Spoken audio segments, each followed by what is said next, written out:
మీరు నవ్వితే బాగుంటారు. ఇటీవల టీ20 ప్రపంచ కప్ గెలిచిన భారత జట్టును అభినందిస్తూ పెట్టిన సోషల్ మీడియా పోస్టులో కోచ్ గౌతమ్ గంభీర్ను ఉద్దేశిస్తూ మాజీ కెప్టెన్ మహేంద్ర సింగ్ ధోని చేసిన వ్యాఖ్య ఇది. గ్రౌండ్లో అయినా ప్రెస్ కాన్ఫరెన్స్లో అయినా team India head coach Gautam Gambhir నవ్వడం అరుదు. పైగా కోచ్ అయ్యాక ఎక్కువగా ఎదురు దెబ్బలే తగలడంతో అతన్ని ఎక్కువసార్లు సీరియస్గానే చూశారు అందరూ. కానీ సూర్యసేన కప్పు గెలిచాక మాత్రం గంభీర్ ముఖంలో నవ్వులు విరిశాయి. ప్రెస్ కాన్ఫరెన్స్లోనూ అతను నవ్వాడు, హుషారుగా మాట్లాడాడు. కోచ్గా అతిపెద్ద విజయాన్ని అందుకోవడం, తనపై వస్తున్న విమర్శలకు బ్రేక్ పడడం, పదవీగండం కూడా తప్పడం గంభీర్లో ఉత్సాహానికి కారణమనడంలో సందేహం లేదు.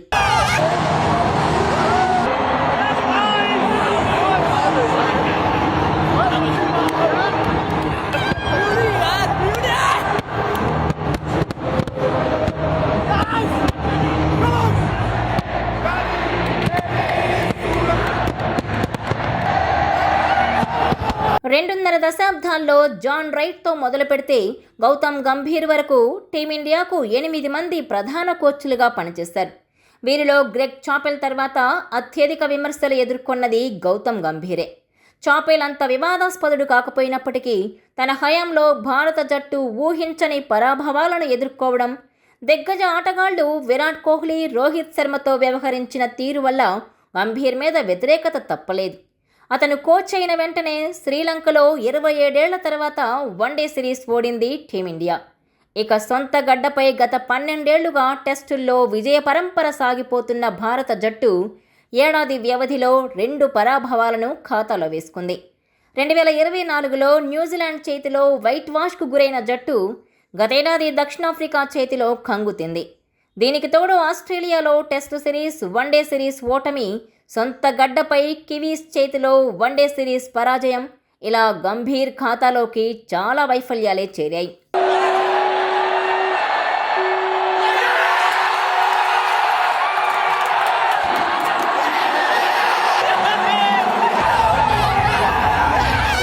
సాధారణంగా జట్టు ప్రదర్శనకు పూర్తిగా కోచ్ను బాధ్యుణ్ణి చేయలేం.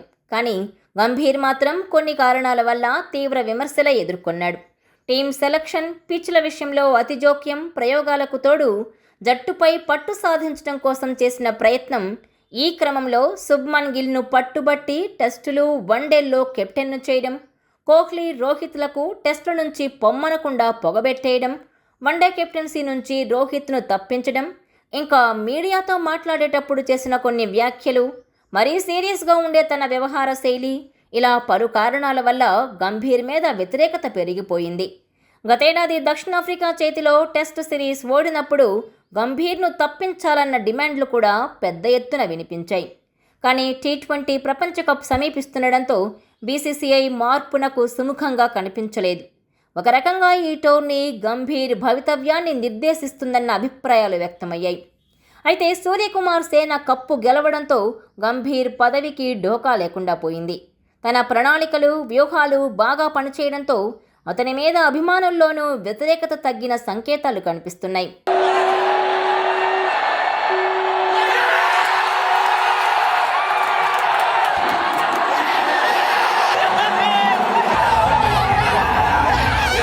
గంభీర్ కోచ్ అయ్యాక ICC champions trophy, Asia cup సొంతం చేసుకుంది. తన హయాంలో భారత్ ఒక్క టీ20 సిరీస్ కూడా ఓడిపోలేదు. ఇంగ్లాండ్ పర్యటనలో టెస్ట్ సిరీస్ను డ్రా చేయడం కూడా పెద్ద ఘనతే. కాకపోతే ఈ విజయాల కంటే కూడా ఓటములు ఎక్కువ విమర్శలు తెచ్చిపెట్టాయి. ఛాంపియన్స్ ట్రోఫీ విజయం పెద్ద ఘనతే అయినా అది సాధించింది రాహుల్ ద్రవిడ్ నిర్మించిన జట్టని స్వయంగా కెప్టెన్ రోహిత్ శర్మనే స్టేట్మెంట్ ఇచ్చాడు. అప్పటికి గంభీర్ కోచ్ అయి 6 నెలలే కావడం, కెప్టెన్గా రోహిత్ అన్నీ తానే వ్యవహరించడంతో గౌతీకి క్రెడిట్ దక్కలేదు. ఏషియా కప్లో పాకిస్తాన్ సహా అన్ని బలహీన జట్లే కావడంతో అది కూడా గొప్ప ఘనతలా అనిపించలేదు. మిగతా సిరీస్ విజయాలు పెద్దగా కిక్ ఇవ్వలేదు. అయితే టీ20 ప్రపంచ కప్ గెలవడంతో గంభీర్పై అందరి అభిప్రాయం మారినట్లే కనిపిస్తోంది.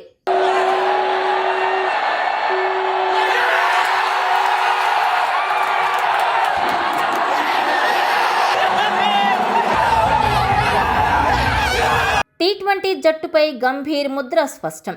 కెప్టెన్తో కలిసి సమన్వయంతో పనిచేయడం, అభిషేక్ శర్మ, తిలక్ వర్మ లాంటి కుర్రాళ్లను సానబట్టడం, ప్రపంచ కప్ ముంగిట ఇషాన్ కిషన్కు అవకాశమిచ్చి అతన్ని గేమ్ చేంజర్గా మార్చడం, ఫామ్ కోల్పోయిన సంజు శాంసన్లో ఆత్మవిశ్వాసం నింపి సరైన సమయంలో బరిలోకి దించడం, ఇలా అనేక విధాలుగా గంభీర్ తన పనితనాన్ని చాటుకున్నాడు. కాబట్టి ఈ విజయంలో తన క్రెడిట్ తనకివ్వాల్సిందే. గంభీర్ కూడా విజయోత్సవ సంబరాల్లో ప్రెస్ కాన్ఫరెన్స్లో ఎన్నడూ లేనంత హుషారుగా కనిపించాడు. ఈ విజయంతో గంభీర్ పదవికి ఇంకొంతకాలం ఢోకా లేనట్లే కనిపిస్తోంది. తనను కోచ్గా తప్పించాలన్న చర్చకు తెరపడినట్లే. ఇక ముందు జట్టు నిలకడగా విజయాలు సాధిస్తే 2027 వన్డే ప్రపంచ కప్ వరకు గంభీరే కోచ్గా కొనసాగే అవకాశాలున్నాయి.